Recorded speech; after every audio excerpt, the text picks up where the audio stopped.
ونستعينه ونستغفره ونستهديه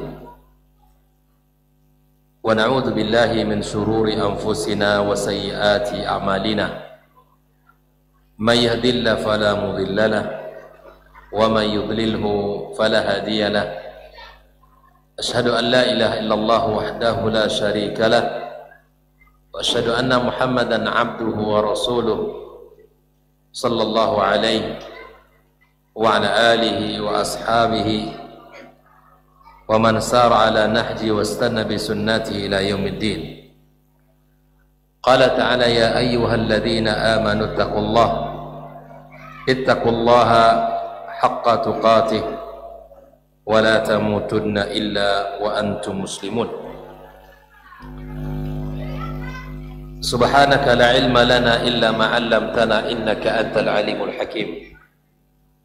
Amma ba'd, kaum muslimin dan muslimat, jamaah salat maghrib dan isya Musalla Darul Hijrah Kota Bangkinang, dan seluruh pendengar dimanapun berada, rahimani wa rahimakumullah. Alhamdulillah, kita bersyukur pada Allah Subhanahu wa ta'ala. Pada malam ini kembali Allah pertemukan kita di majelis yang mulia ini, di taman surga, taman ilmu, yang mudah-mudahan Allah Subhanahu wa ta'ala senantiasa suburkan kecintaan hati kita kepada ilmu, sehingga kita bisa menjalani Islam dengan baik dan benar sesuai dengan tuntunan, karena memang sejatinya ilmu adalah menjaga dan mengarahkan kita. Kemudian kita ucapkan pula salawat dan salam untuk Nabi kita tercinta sallallahu alaihi wasallam. Allahumma salli wa sallim ala Muhammad wa ala ali Muhammad. Semoga kita diberikan Allah kemudahan, taufik untuk bisa mencontoh dan meneladaninya, mengikuti sunnah-sunnahnya dalam kehidupan kita. Ma'asyiral ikhwah fiddin rahimakumullah, malam ini kembali kita bersama kitab Tafsir Sa'di, yang mana pembahasan kita adalah surat Al-Baqarah. Kita masuk pada ayat yang ke-30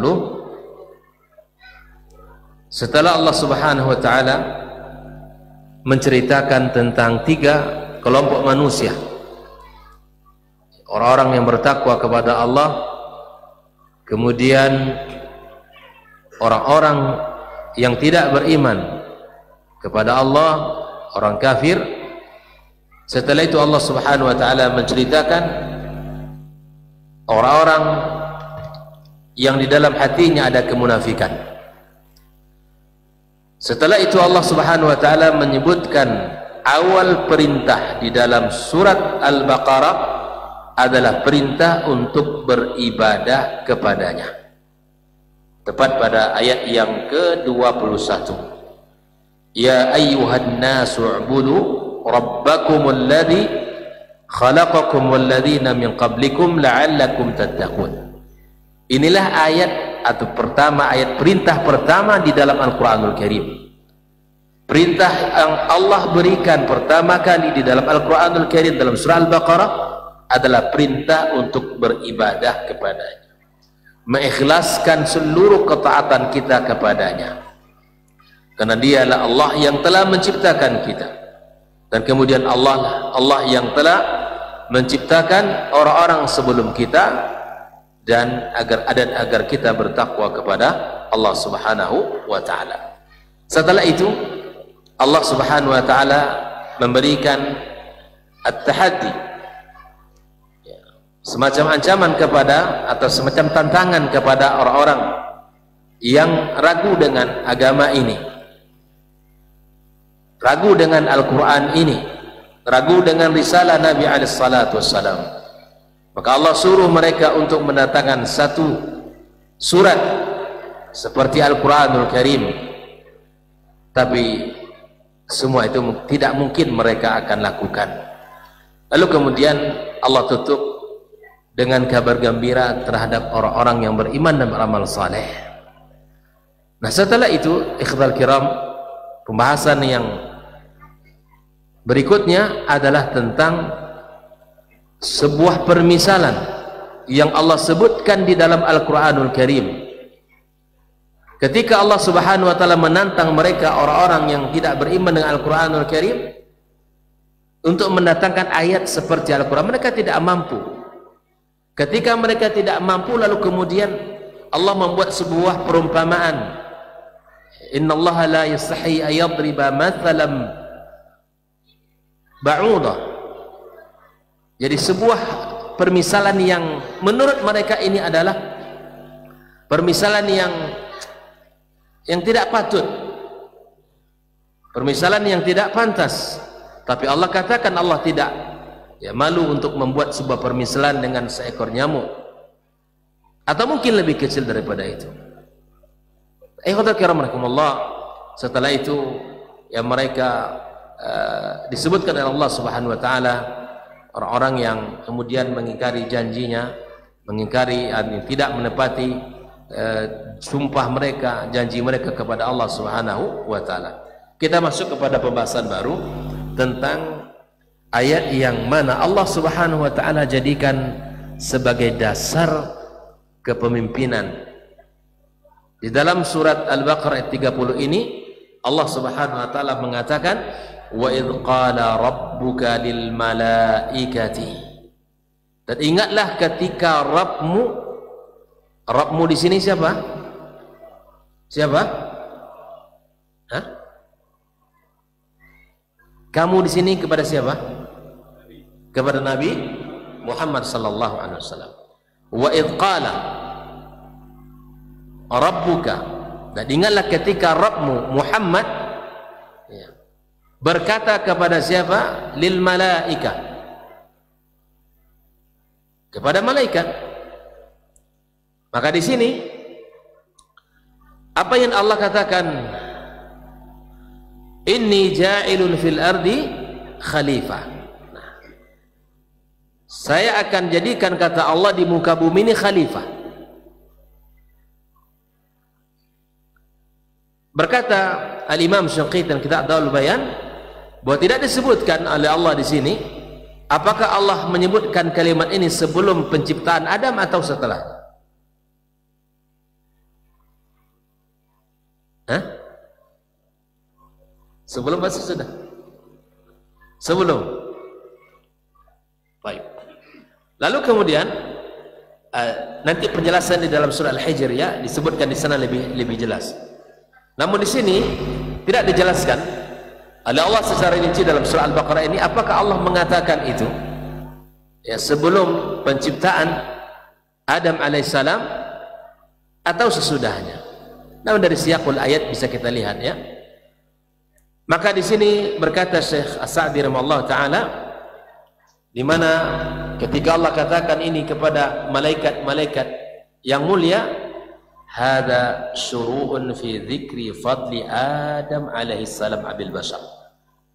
Maka dalam ayat ini Allah Subhanahu wa taala memulai menyebutkan keutamaan Nabi Adam.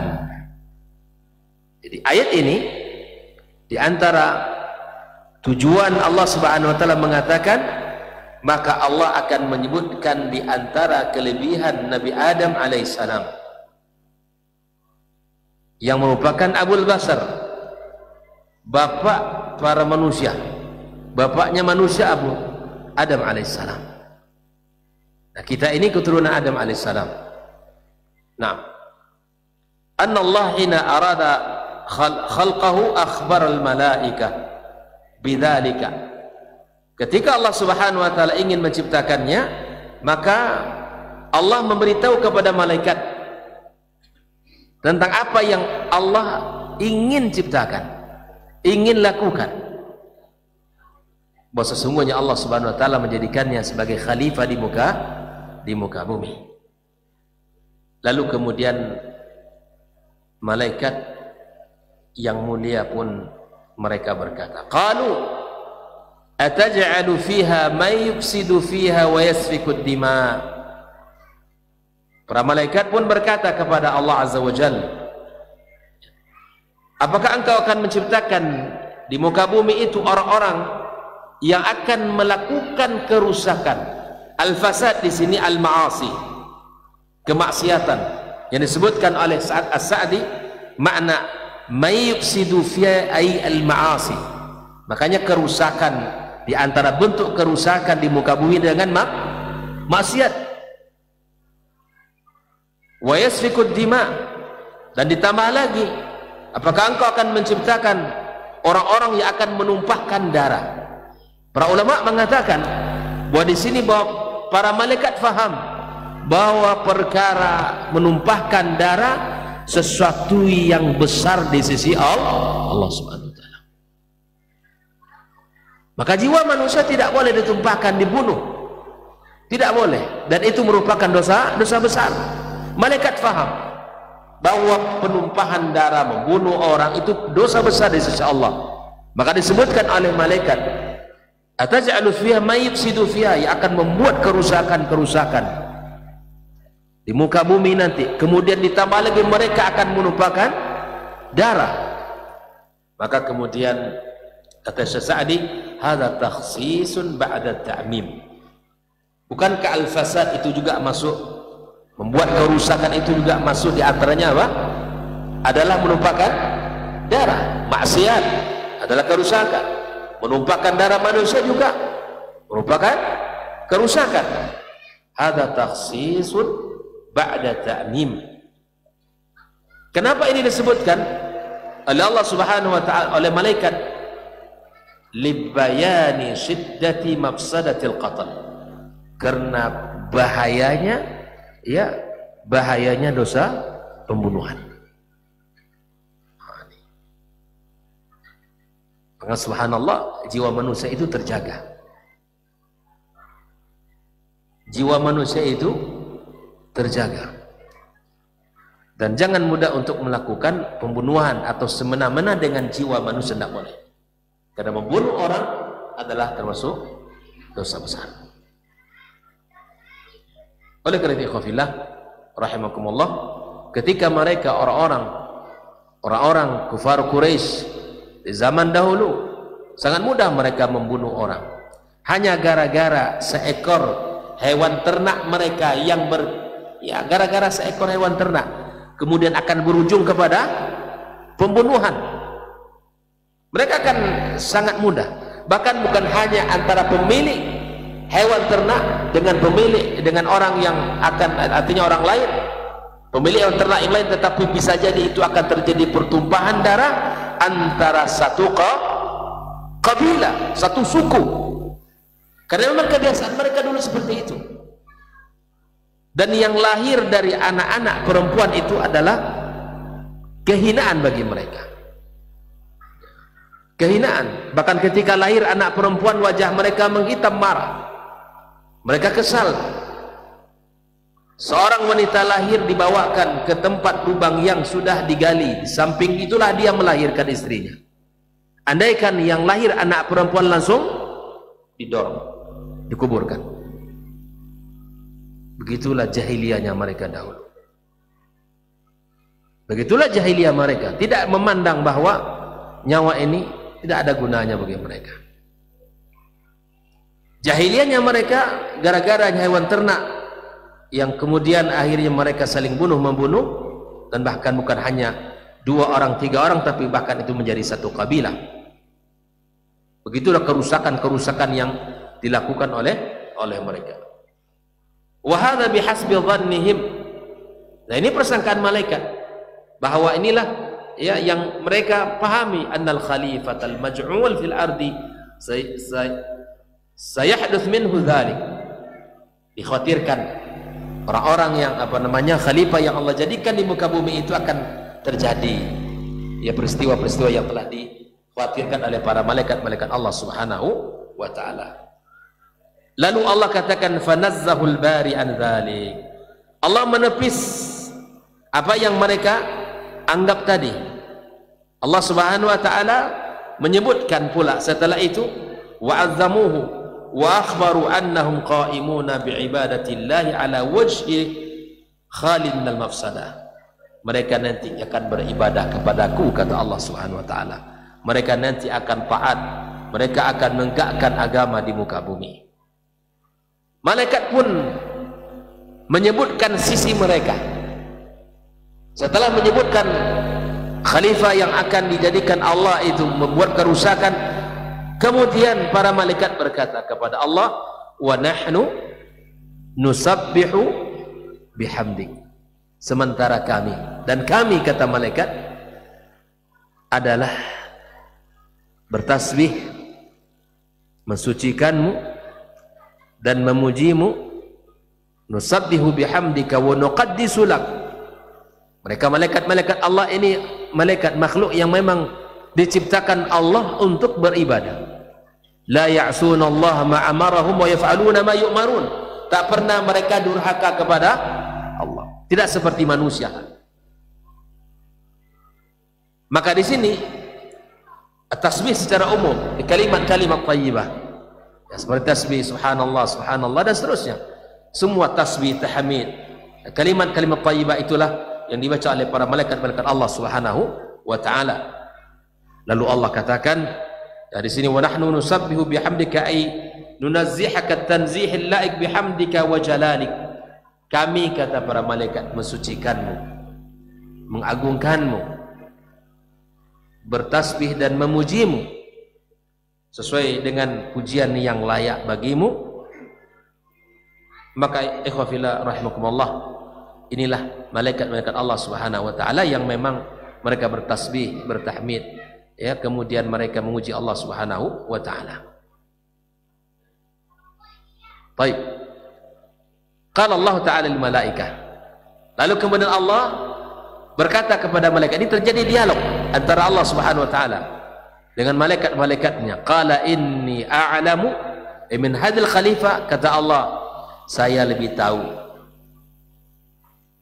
dengan khalifah yang aku ciptakan di muka bumi, ma la ta'lamun, ya, ma la ta'lamun, sementara kalian tidak mengetahuinya. Artinya Allah menyebutkan Allah lebih tahu, sementara kalian tidak mengetahuinya. Ikhwatal kiram, bahwa Allah lah yang tahu tentang rahasia. Apa yang Allah inginkan di muka bumi, Allah yang tahu. Dengan kemaslahatannya, dengan segala apa yang ada di muka bumi, apa yang akan terjadi di muka bumi ini, yang telah terjadi, yang sedang terjadi, akan terjadi, semua Allah yang faham, Allah yang tahu. Allah menciptakan laki-laki dan perempuan, Allah lebih tahu tentang maslahatnya. Allah menciptakan yang kaya dan yang miskin, Allah tahu tentang maslahat itu semua. Allah ciptakan siang dan malam, perputaran, pergantian, itu Allah tahu maslahat-maslahat itu semua. Dan Allah menciptakan pula orang-orang beriman, dan di sana ada orang-orang kafir, Allah yang tahu. Semua itu adalah Allah yang tahu dengan az-zawahir was-sarair. Allah yang lebih paham dengan itu semua. Wa alam anna al-khairal hasil bi khalqi hadzal khalifah ad'af ma fi dhimni dzalika min asy-syarr. Ikhwatullah. Maka di sini ketika Allah Subhanahu wa taala katakan kepada mereka, thumma lama kana qul malaikati alaihim assalam, fi isyarah ila fadlihim 'ala al-khalifati alladhi yaj'alu Allah fil ard. Nah, di sini ada sebuah isyarat bahwa perkataan mereka, kami yang memujimu, yang mensucikanmu, ini menunjukkan keutamaan mereka atas al-khalifah yang akan Allah jadikan di muka bumi. Maka Allah Subhanahu wa taala ingin menjelaskan kepada mereka tentang keutamaan Adam alaihissalam yang belum mereka ketahui. Nah, mulailah akan terjadi nanti dialog di sana. Wa kama qala, ya, Allah tabaraka wa taala. Maka kemudian pada ayat berikutnya Allah suruh wa 'allama Adam al-asma'a kullaha. Lalulah setelah itu, ya, Adam alaihissalam mengajarkan nama-nama. Fa'allama Adam al-asma' kullaha, asma' al-asya', nama-nama segala sesuatu, wa huwa man huwa musamma biha. Fa'allamahu al-ism wal musamma, al-alfaz wal ma'ani, disebutkan oleh Adam, disebutkan satu persatu. Hatta al-muqabbir min al-asma' al-qas'a wal musaghir kal-qasi'ah, dan semua disebutkan. Thumma aradahum ay arad al-musammayat 'ala al-malaika imtihanan lahum, sebagai bentuk ujian. Hal ya'rifuna am la, kata Sa'di, Allah suruh Adam alaihissalam sebutkan nama-nama itu. Kalau tadi kan mereka lebih mengetahui perasaan mereka, malaikat-malaikat itu, sekarang diuji oleh Allah Subhanahu, membuktikan bahwa Allah lebih tahu tentang apa yang mereka persangkakan itu. Maka kemudian Adam alaihissalam memulai mengajarkan mereka. Thumma aradhum 'alal malaikati faqala ambi'uni bi asma'i haula, sebutkan kepadaku nama-nama, ya, benda-benda itu. In kuntum sadiqin fi qawlikum wa dhannikum annakum afdal min hadhil khalifah. Lalu kemudian adalah ujian. Malaikat pun diuji oleh Allah Subhanahu wa taala. Sebutkan nama-nama itu kalau kalian tahu. Kalau kalian betul-betul menyangka bahwa kalian lebih baik daripada apa yang kuciptakan, sebutkan nama-nama itu. Nah, ikhwatul kiramakumullah, disinilah adab yang diajarkan oleh malaikat-malaikat mulia itu kepada kita. Qalu subhanaka la ilma lana illa ma'allamtana. Ini adab. Walaupun tadi dia mengaku bahwa dia lebih paham, lebih tahu, Allah kemudian uji mereka. Dan ini harus kita tiru dalam kehidupan. Ketika kita tidak tahu, kemudian kita dikasih tahu, sudah.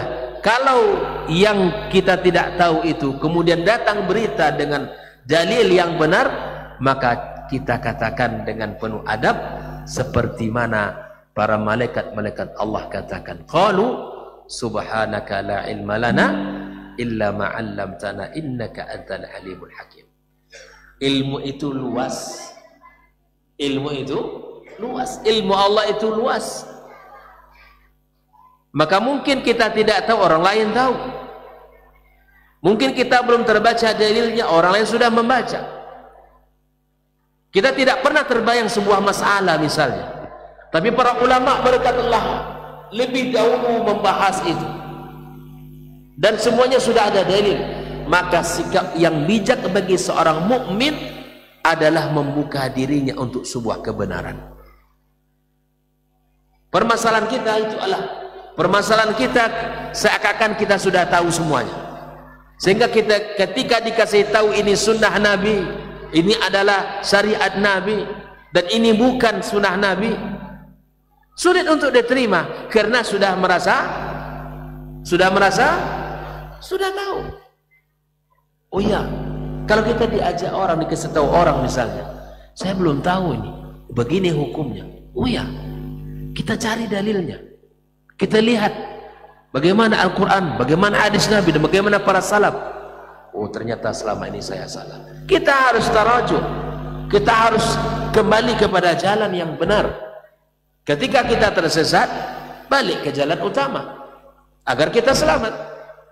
Kalau kita tetap mempertahankan di jalan yang tersesat itu, ya teruslah akan tersesat selama-lamanya. Kalau tidak mau dikasih tahu, ya sudah, silakan.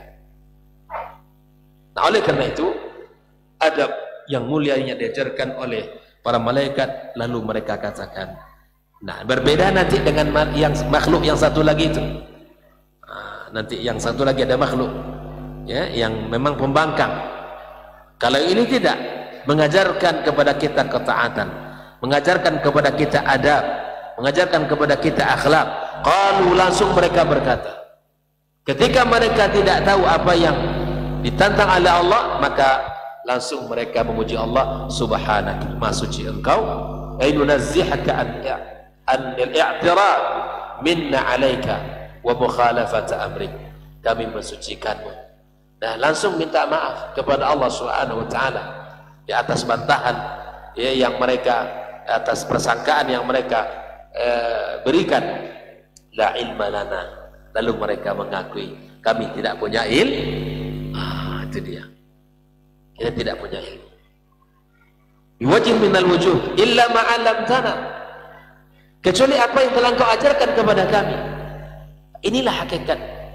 Ketika kita membuka diri kita bahwa kita tidak punya ilmu, lalu diajarkan oleh orang tentang satu hal, maka kita katakan seperti apa yang dikatakan malaikat ini, ya, subhanaka la ilma lana illa ma 'allamtana innaka antal alimul hakim. Fadlan minka wujud. Dan ini adalah sebuah karunia dari Allah Subhanahu wa taala yang mengajarkan ilmu kepada para malaikat-malaikat Allah Subhanahu wa taala. Innaka antal alimul hakim, sungguh engkau maha berilmu dan maha bijak. Ikhwatal kiram rahimakumullah. Ini adalah sikap yang baik bagi seorang ketika sekali lagi belajar agama ini. Mintalah kepada Allah Subhanahu wa taala dengan menyebut namanya innaka antal alimul hakim. Sungguh Allah Subhanahu wa taala maha alim dan maha bijaksana. Lalu kemudian Allah Subhanahu wa taala menyebutkan qala ya Adam.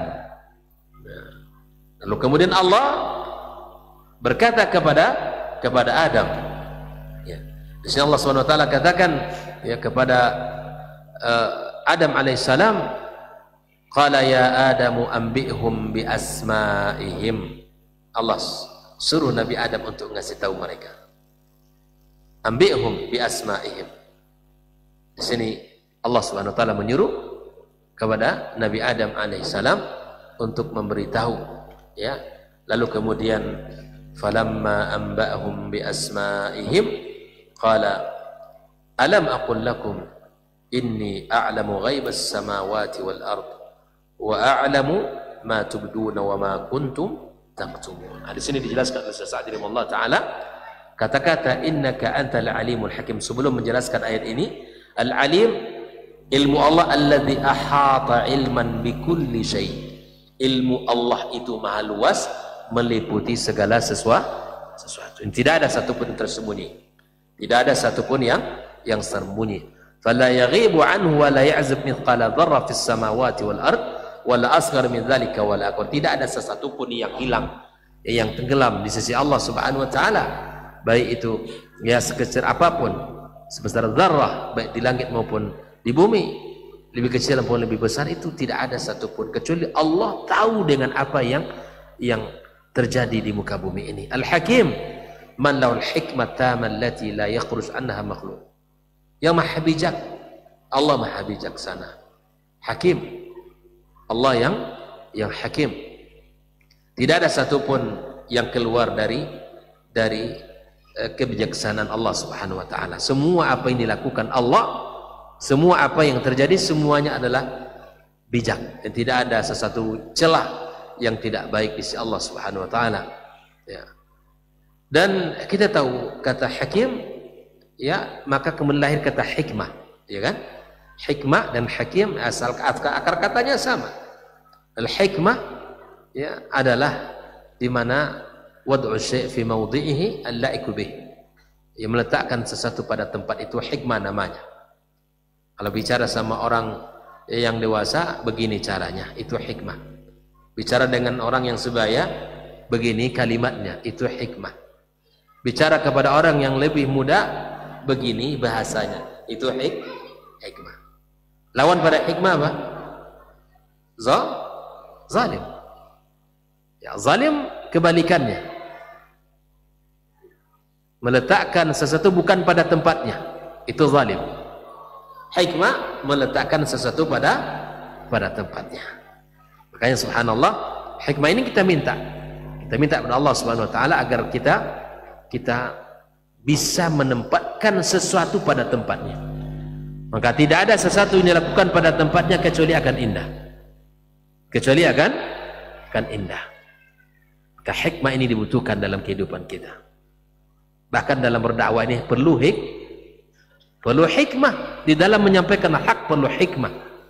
Di dalam menyampaikan ya kebenaran perlu hikmah.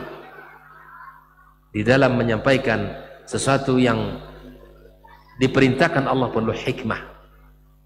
Hikmah baik itu kepada mad'u yang diajak atau hikmah kepada keluarga, berbicara dengan hikmah kepada keluarga kita, kepada anak-anak kita, kepada orang-orang yang kita cintai perlu hikmah.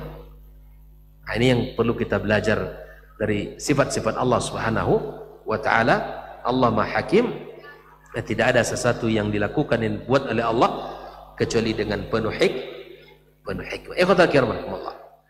Nah, ketika Allah katakan ya Adam ambihum bi asma'ihim, ay asma'al musammayat, nama-nama ya yang disebut allati aradaha Allah 'alal malaikati fa'ajazu anha. Malaikat langsung tak mampu memberitahu apa nama-nama benda-benda itu. Ya. Falamma anba'ahum bi asma'ihim. Ketika ini tabayyanil malaikati fadla Adam alaihi salam. Maka di sinilah para malaikat langsung tahu keutamaan Adam. Adam yang ngasih tahu. Wa hikmatul bari wa 'allamahu fi istikhlafi hadzal khalifah atau hadzal khalifah. Langsung mereka langsung faham, oh ternyata betul apa yang Allah ciptakan ini, subhanallah, di luar apa yang kita pahami. Nah, oleh karena itu ikhwafillah di sini juga sekali lagi kita sebagai seorang hamba ya, kita juga harus memiliki sifat tawadhu ya, bahwa di setiap orang yang alim ada yang lebih alim, di setiap orang yang tahu ada lagi orang yang lebih tahu. Maka bangunlah sifat tawadhu dalam diri, tidak kita sombongkan diri kita. Maka inilah akhlak yang indah, yang luar biasa yang dicontohkan oleh malaikat Allah Subhanahu wa ta'ala. Qala alam aqul lakum inni a'lamu ghaibas samawati wal ard wa huwa ma ghaba 'anna falam nushahidu. Al-ghaib itu sesuatu yang tidak bisa kita lihat, itu ghaib. Ya. Ghaib ya. Fa idza kana 'aliman bil ghaib fas-shahadatu min babi aula. Kalau Allah mengetahui sesuatu yang gaib, yang lebih nampak apalagi, ya kan begitu. Wa a'lam ma tubdun tuzhirun wa ma kuntum taktumun. Thumma amarahum ta'ala bis-sujud li Adam ikraman lahu wa ta'ziman. Nah, setelah itu ya Allah kemudian menyuruh para malaikatnya, wa idh qulna lil malaikati isjudu li Adam. Sujud apa tidak? Fasajadu illa iblis. Nah, ini makhluk yang saya maksud tadi itu. Mari kita lihat, jangan salah pula Allah menyuruh kita untuk hanya sujud kepada, kenapa pula malaikat disuruh sujud kepada Adam? Nah, ini maksudnya di sini jelaskan oleh Sa'di bahwa amarallahu tabaraka wa ta'ala bis-sujud li Adam ikraman lahu wa ta'ziman. Sujud dalam rangka apa? Menghormati, memuliakan Adam, bukan sujud bukan sujud ibadah. Kalau ibadah hanya kepada Allah Subhanahu wa ta'ala.